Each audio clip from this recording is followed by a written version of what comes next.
habitués au plaisir de la haute société. Monsieur Bernard, le propriétaire, était un homme d'affaires avisé au regard perçant. Grand et imposant, avec une présence magnétique, il accueillit Clara et Julie avec une bienveillance teintée de curiosité. Conscient de leur situation précaire, il leur offrit une chance de prouver leur valeur. Clara, avec sa nature pragmatique et son intelligence vive, fut rapidement assignée à des tâches administratives et à la gestion des commandes. Julie, avec son sourire charmant et son aptitude naturelle pour les relations humaines, excella en tant que serveuse. Travailler à Le Luxe fut une immersion rapide dans un monde dont elles ignoraient tout. Les clients du bar-restaurant étaient exigeants, et les attentes élevées. Les erreurs n'étaient pas tolérées, et chaque interaction devait être parfaite.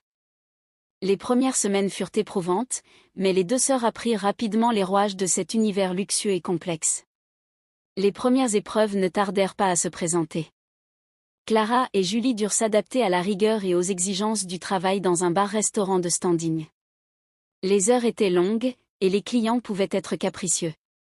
Elles apprirent à jongler avec les commandes, à mémoriser les préférences des habitués, et à maintenir une attitude professionnelle en toutes circonstances. Clara, toujours en quête de perfection, se retrouva souvent sous pression. La gestion des stocks, des réservations et des finances demandait une attention constante et un sens aigu de l'organisation. Les responsabilités qu'elle devait assumer étaient immenses, et chaque décision devait être prise avec une précision quasi chirurgicale.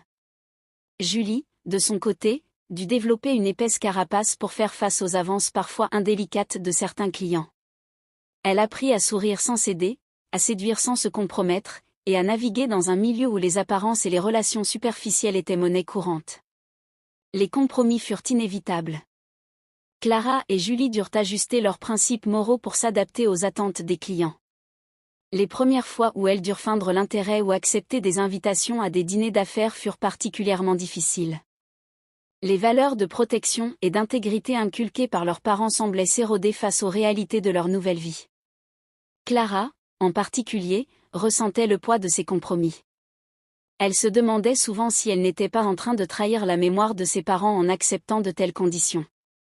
Julie, bien que plus jeune, montra une résilience surprenante. Elle apprit à utiliser son charme et son intelligence pour naviguer dans ce milieu difficile.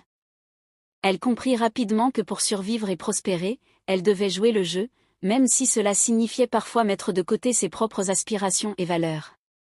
Les sacrifices qu'elles durent faire pour répondre aux attentes des clients étaient un rappel constant de la dure réalité de leur situation. Dites-nous en commentaire de